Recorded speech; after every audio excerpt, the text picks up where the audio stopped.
ಎಲ್ಲರಿಗೂ ನಮಸ್ಕಾರ. Welcome to my channel. ನೋಡಿ, ಅಮ್ಮ ಮಾಡ್ತಿರೋಂತಹ ಅಡುಗೆಗಳಲ್ಲಿ ಸೀಮೆ ಬದನೆಕಾಯಿ ಗೊಜ್ಜು ಅಂದರೆ ನನಗೆ ತುಂಬಾ ಇಷ್ಟ. ತುಂಬ ರುಚಿಯಾಗಿ ಮಾಡೋರು. ಬನ್ನಿ ಯಾವ ರೀತಿ ಮಾಡೋದು ಅಂತ ನೋಡೋಣ. ಸ್ವಲ್ಪ ಅಡುಗೆ ಎಣ್ಣೆನ ಸೇರಿಸ್ಬಿಟ್ಟು ಸಾಸಿವೆ, ಜೀರಿಗೆ ಮತ್ತು ಕರಿಬೇವು ಸೊಪ್ಪು, ಕಟ್ ಮಾಡ್ಕೊಂಡಿರೋಂತಹ ಸೀಮೆ ಬದನೆಕಾಯಿ, ಒಂದು ಚಿಟಿಕೆಯಷ್ಟು ಅರಿಶಿನ ಸೇರಿಸ್ಕೊಂಡು ಎಲ್ಲ ಫ್ರೈ ಮಾಡ್ಕೋಬೇಕು. ನೋಡಿ, ಇದು ಕುಕ್ಕರ್ಗೆ ಇಟ್ಕೊಂಡ್ರೆ ಬೇಗನೆ ಫ್ರೈ ಆಗೋಗುತ್ತೆ, ಅಂದರೆ ತುಂಬ ಬೆಂದೋಗುತ್ತೆ. ಈ ಥರ ಡೈರೆಕ್ಟಾಗಿ ಫ್ರೈ ಮಾಡ್ಕೊಳ್ಳಿ. ಈಗ ಮಸಾಲೆಗೆ ಕಾಯಿ ತುರಿ ಮತ್ತು ಹಸಿಮೆಣಸಿನ್ಕಾಯಿ ಖಾರ ನೋಡ್ಕೊಂಡು ಹಾಕ್ಕೊಳ್ಳಿ. ಉರ್ಗಡ್ಲೆನ ಸೇರಿಸ್ಕೊತಾ ಇದ್ದೀನಿ, ಚಕ್ಕೆ ಲವಂಗ.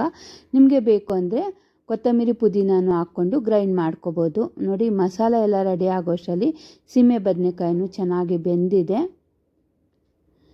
ಈಗ ನಾವು ರೆಡಿ ಮಾಡ್ಕೊಂಡಿರೋಂತಹ ಮಸಾಲಾನ ಹಾಕ್ಕೊಂಡು ಎಲ್ಲ ಮಿಕ್ಸ್ ಮಾಡ್ಕೋಬೋದು.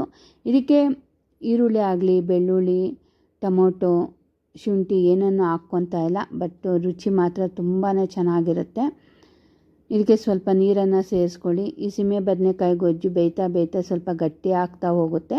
ನೋಡಿಕೊಂಡು ನೀರನ್ನು ಹಾಕ್ಕೊಳ್ಳಿ. ಗೊಜ್ಜು ಮಾಡೋದ್ರಿಂದ ತುಂಬ ತೆಳುವಾಗಿದ್ರೂ ಚೆನ್ನಾಗಿರಲ್ಲ, ಹಾಗೆ ತುಂಬ ಗಟ್ಟಿ ಆಗಿದ್ರೂ ಚೆನ್ನಾಗಿರೋದಿಲ್ಲ. ನೋಡಿಕೊಂಡು ನೀರನ್ನು ಮಿಕ್ಸ್ ಮಾಡ್ಕೊಳ್ಳಿ. ಈಗ ರುಚಿಗೆ ತಕ್ಕಷ್ಟು ಉಪ್ಪನ್ನು ಹಾಕ್ಕೊಂಡು ಎಲ್ಲ ಮಿಕ್ಸ್ ಮಾಡಿಕೊಂಡು ಒಂದು ಕುದಿ ಬರೋಷ್ಟರಲ್ಲಿ ಸೀಮೆ ಬದನೆಕಾಯಿ ಗೊಜ್ಜು ರೆಡಿ ಆಗುತ್ತೆ. ಇದು ಬಿಸಿ ಬಿಸಿ ಚಪಾತಿಗೆ, ಪೂರಿಗೆ, ಅಕ್ಕಿ ರೊಟ್ಟಿಗೆ ತುಂಬಾ ಅದ್ಭುತವಾಗಿರುತ್ತೆ. ನಮ್ಮನೆಗಂತೂ ತುಂಬಾ ಇಷ್ಟಪಟ್ಟು ಎಲ್ಲರೂ ತಿಂದ್ವಿ. ರುಚಿನೂ ಅಷ್ಟೇ ಚೆನ್ನಾಗಿರುತ್ತೆ. ನೀವು ಮನೆಯಲ್ಲೊಮ್ಮೆ ಟ್ರೈ ಮಾಡಿ ಕಮೆಂಟ್ ಮುಖಾಂತರ ತಿಳಿಸಿ ಯಾವ ರೀತಿ ಬಂದಿದೆ ಅಂತ. ನೋಡಿ, ಈಗ ಪರ್ಫೆಕ್ಟಾಗಿ ಗೊಜ್ಜು ರೆಡಿ ಆಗುತ್ತೆ.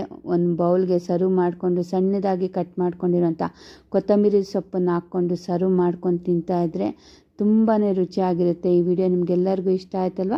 ನನ್ನ ಚಾನಲ್ನ ಲೈಕ್ ಮಾಡಿ, ಶೇರ್ ಮಾಡಿ ಮತ್ತು ಫಾಲೋ ಮಾಡಿ.